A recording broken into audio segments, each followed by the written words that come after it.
Indian polity সংবিধানের ধারা, তালিকা ও অংশ। বর্তমানে মোট ধারার সংখ্যা 448টি। যখন মূল সংবিধান তৈরি হয়েছিল তখন 395টি ধারা ছিল। এখন বর্তমানে 448টা ধারা আছে। তো এতগুলো ধারা তো পরীক্ষার জন্য মুখস্থ করা যাবে না বা সম্ভব নয়।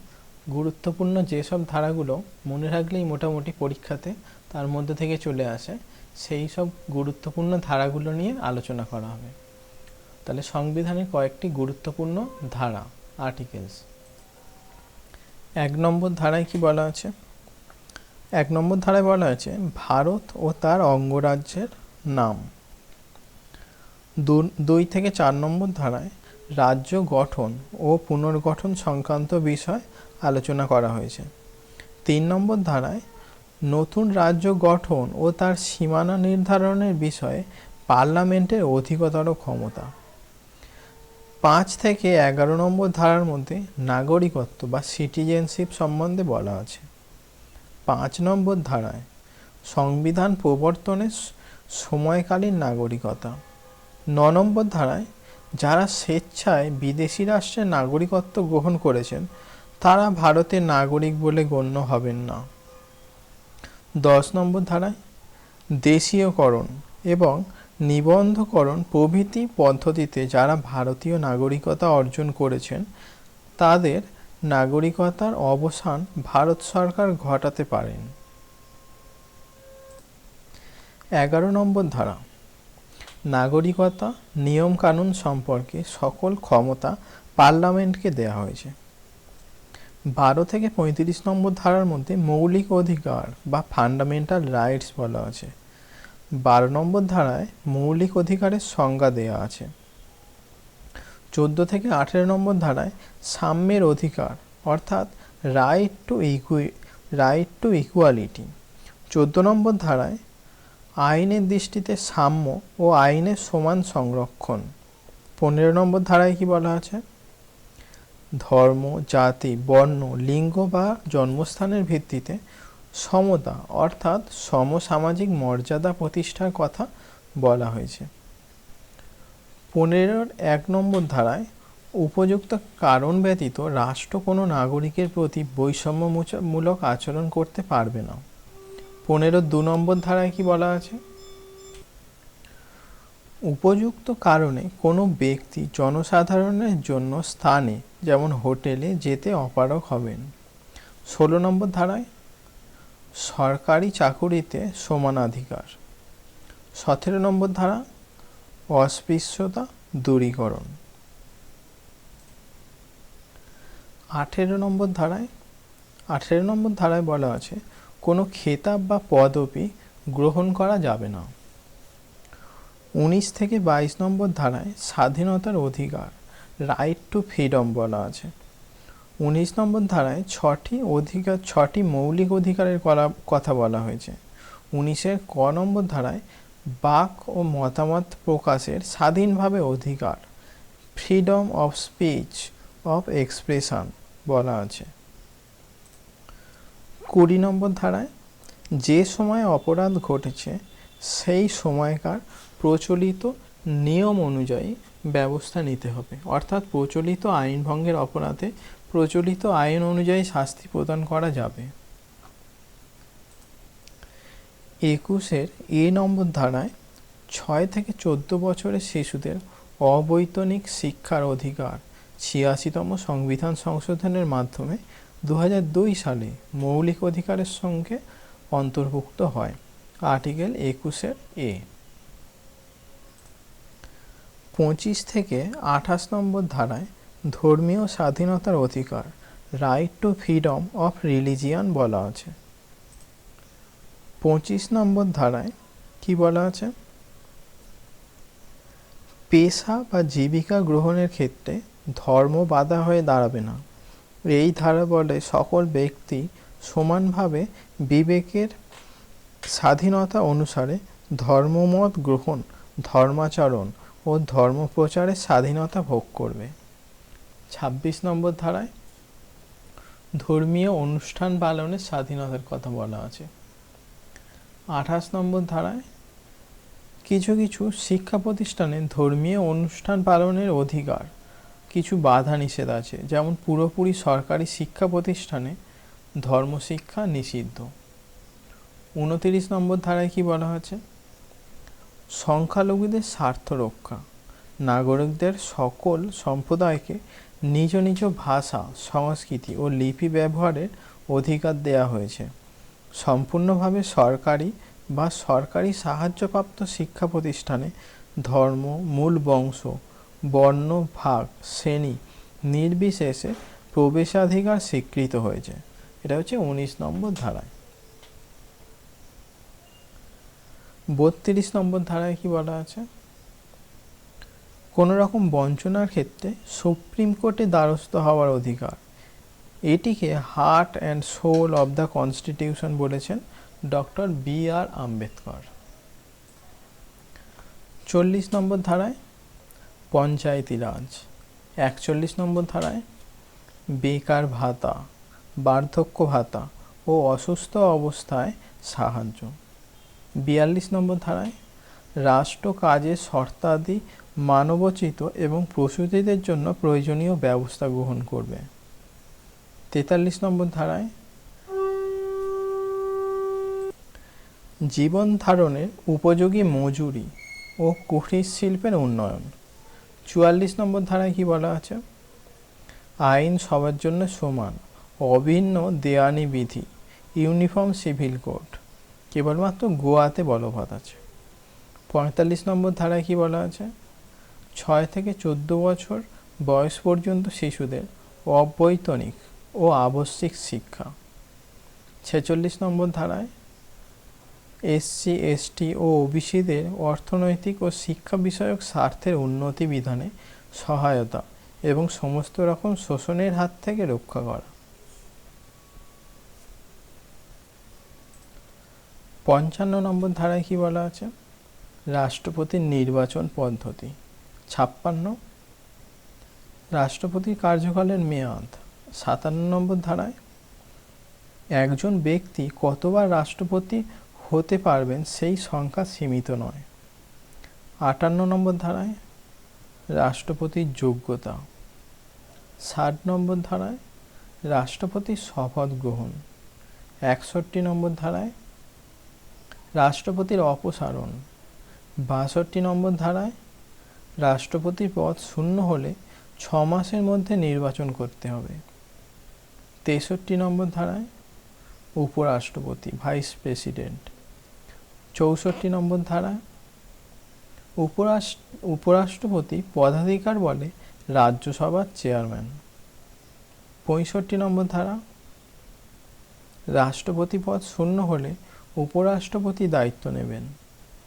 66 নম্বর ধারা উপরাষ্ট্রপতির নির্বাচন। 67 নম্বর ধারা উপরাষ্ট্রপতির অপসারণ। 69 নম্বর ধারা উপরাষ্ট্রপতির শপথ গ্রহণ। 71 নম্বর ধারা রাষ্ট্রপতি ও উপরাষ্ট্রপতি নির্বাচন সংক্রান্ত বিরোধের নিষ্পত্তি হয় সুপ্রিম কোর্টের মূল এলাকায়।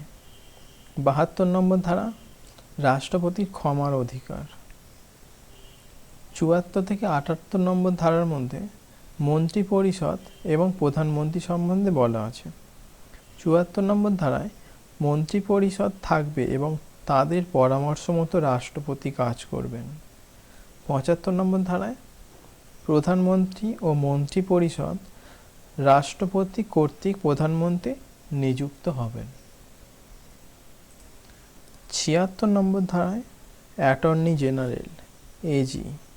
78 নম্বর ধারায় কি বলা আছে? প্রধানমন্ত্রীর ক্ষমতা। 300 নম্বর ধারায় কি বলা আছে? সম্পত্তির অধিকার, আইনগত অধিকারের স্বীকৃতি, লিগাল রাইট। 350 নম্বর ধারায় কি বলা আছে? মাদার ল্যাঙ্গুয়েজ, মাতৃভাষা। 368 নম্বর ধারায় সংবিধান সংশোধন বলা আছে। এবার আমরা সংবিধানের তালিকা সম্বন্ধে জানব। তালিকা বা শিডিউল। মোট 12টি তালিকা আছে। তার মধ্যে 1 নম্বর তালিকায় কি বলা আছে? 29টি 1 নম্বর তালিকায় রাজ্য এবং কেন্দ্রশাসিত অঞ্চল এবং রাজধানী শাসিত অঞ্চল সম্বন্ধে বলা আছে। 2 নম্বর তালিকায় রাষ্ট্রপতি, রাজ্যপাল, সুপ্রিম কোর্ট ও হাইকোর্টের বিচারপতি, কন্ট্রোলার ও অডিটর জেনারেল সিএজি, ক্যাগ, লোকসভার স্পিকার ও সহকারী স্পিকারের বেতন ও ভাতা সম্বন্ধে বলা আছে 2 নম্বর শিডিউলে। 3 নম্বর শিডিউলে কি বলা আছে? রাষ্ট্রপতি, রাজ্যপাল ইত্যাদি সাংবিধানিক প্রধানের শপথ গ্রহণ। 4 নম্বর শিডিউল বা তালিকায় রাজ্যসভার আসন ভাগাভাগি। 5 নম্বর তালিকায় বা শিডিউলে তপশিলি জাতি ও উপজাতিদের প্রশাসন ও নিয়ন্ত্রণ। 6 নম্বর তালিকায় আসাম, মেঘালয়, মিজোরাম ও ত্রিপুরা শাসনতান্ত্রিক সুবিধা। 7 নম্বর তালিকায় কেন্দ্র ও রাজ্যের মধ্যে ক্ষমতার বন্টন, আইন বিভাগীয়। 8 নম্বর তালিকায় বর্তমানে 22টি ভাষা আছে, শুরুতে ছিল 14টি ভাষা। 9 নম্বর তালিকায় প্রথম সংবিধান সংশোধন 1951 সালে ভূমি ও ভূমি রাজস্ব এই বিষয়টি 1951 সালে সংবিধান সংশোধন আইনে সংযোজন করা হয়। 10 নম্বর তালিকায় 52তম সংবিধান সংশোধনে 1985 সালে দলত্যাগ বিরোধী আইন সম্বন্ধে উল্লেখ করা হয়েছে। 11 নম্বর তালিকায় 73তম সংবিধান সংশোধন 1992 সালে সংযোজন করা হয়। এতে পঞ্চায়েতি ব্যবস্থা সম্পর্কে বলা আছে। 12 নম্বর তালিকায় 74তম সংবিধান সংশোধন 1992 সালে পৌরসভা সম্পর্কে আলোচনা করা আছে। এবার সংবিধানের পাঠ বা অংশ নিয়ে আলোচনা করা হবে। সংবিধানের মোট 22টি অংশ বা 22টি পাঠ আছে। 1 নম্বর পাঠে কি বলা আছে? ভারতবর্ষ ও তার অঙ্গরাজ্য, নতুন রাজ্য গঠন, রাজ্যের নাম পরিবর্তন। 2 নম্বর পাঠে নাগরিকত্ব বা সিটিজেনশিপ, যেটা আর্টিকেল 5 থেকে 11-র মধ্যে পড়ে। আর অংশ 1 বা পার্ট 1 আর্টিকেল 1 থেকে 4। অংশ 3 বা পার্ট 3, পার্ট 3-তে মৌলিক অধিকার, ফান্ডামেন্টাল রাইটস, আর্টিকেল 12 থেকে 35 বলা আছে। পার্ট 4-এর মধ্যে পড়ে নির্দেশাত্মক নীতি বা directive principles of state policy, article 36 থেকে 51। 4-এর এ মৌলিক কর্তব্য, ফান্ডামেন্টাল ডিউটি, যেটা 10টা ছিল, বর্তমানে 11টি। এটা আর্টিকেল 51-র এ। 11তম 6 থেকে 14 বছরের শিশুদের শিক্ষার ব্যবস্থা সুনিশ্চিত করা পিতামাতার মৌলিক কর্তব্য। পার্ট 5-এ কি বলা আছে? কেন্দ্রের গঠন, আর্টিকেল 52 থেকে 151। প্রধানমন্ত্রীর দায়িত্ব ও কার্যাবলী, রাষ্ট্রপতি, অ্যাটর্নি জেনারেল, সংসদের গঠন, controller and auditor general CAG ইত্যাদি সংক্রান্ত পার্ট 5-এ বলা আছে। পার্ট 6-এ কি বলা আছে? রাজ্যের গঠন, আর্টিকেল 152 থেকে 237। মুখ্যমন্ত্রীর দায়িত্ব ও কার্যাবলী, রাজ্যপাল, রাজ্য আইনসভা, হাইকোর্ট, অ্যাডভোকেট জেনারেল। পার্ট 7-এ কি বলা আছে? বাতিল, আর্টিকেল 238। এটা রিপ্লেসড করা হয়েছে বাই 7th অ্যামেন্ডমেন্টস 1956 সংক্রান্ত। 8 নম্বরে পার্ট 8-এ কি বলা আছে? কেন্দ্রশাসিত অঞ্চল সম্বন্ধে, আর্টিকেল 239 থেকে 242। পার্ট 9-এ কি বলা আছে? পঞ্চায়েতি রাজ। 73তম সংবিধান সংশোধনীতে 1992-এর মাধ্যমে একাদশ তফসিলে সংবিধানে অন্তর্ভুক্ত হয়। আর্টিকেল 243 থেকে 243-এর ও পর্যন্ত। পার্ট 9A-তে কি বলা আছে? পৌরসভা 74তম সংবিধান সংশোধনী 1992-এর মাধ্যমে দ্বাদশ তফসিল সংবিধানে যুক্ত হয়। আর্টিকেল 243-এর পি থেকে আর্টিকেল 243-এর ZG পর্যন্ত। আর পার্ট 10-এ অংশ বা পার্ট 10-এ বলা আছে তপশিলি জাতি ও উপজাতি 14টি বিষয় এলাকা, আর্টিকেল 244 থেকে 244-এর এ পর্যন্ত। পার্ট 11-এ কি বলা আছে? কেন্দ্র রাজ্য সম্পর্ক আইনগত ও শাসনতান্ত্রিক, আর্টিকেল 245 থেকে 255 আর 256 থেকে 263। পার্ট 12-তে কি বলা আছে? কেন্দ্র রাজ্যের আর্থিক সম্পর্ক অর্থ কমিশন গঠন, আর্টিকেল 264 থেকে 300। পার্ট 13-তে কি বলা আছে? ব্যবসা বাণিজ্য, আর্টিকেল 301 থেকে 307। পার্ট 14-তে কি বলা আছে? পিএসসি এবং ইউপিএসসি, আর্টিকেল 308 থেকে 323। আর্টিকেল 14-এর এতে কি বলা আছে? 42তম সংবিধান সংশোধনীতে 1976-এর মাধ্যমে সিএটি, এসএটি এগুলো যুক্ত হয়, অ্যাডমিনিস্ট্রেটিভ ট্রাইব্যুনালস। পার্ট 15-তে কি বলা আছে? নির্বাচন কমিশন ও নির্বাচন সংক্রান্ত, আর্টিকেল 324 থেকে আর্টিকেল 329-এর এ পর্যন্ত। পার্ট 16-তে কি বলা আছে? এসসি ও এসটিদের জন্য বিশেষ সুযোগ সুবিধা, অ্যাংলো ইন্ডিয়ানদের প্রতিনিধিত্ব, আর্টিকেল 330 থেকে 342। পার্ট 17 সরকারি ও জাতীয় ভাষা, অফিসিয়াল ল্যাঙ্গুয়েজ, আর্টিকেল 343 থেকে 351। পার্ট 18 পার্ট 18-এ কি বলা আছে? জরুরি ব্যবস্থা, আর্টিকেল 352 থেকে 360। পার্ট 19 পার্ট 19-এ কি বলা আছে? রাষ্ট্রপতি ও রাজ্যপালদের জন্য বিশেষ সুযোগ সুবিধা, আর্টিকেল 361 থেকে 367। পার্ট 20-তে কি বলা আছে? সংবিধান সংশোধন, amendment of the constitution, article 368।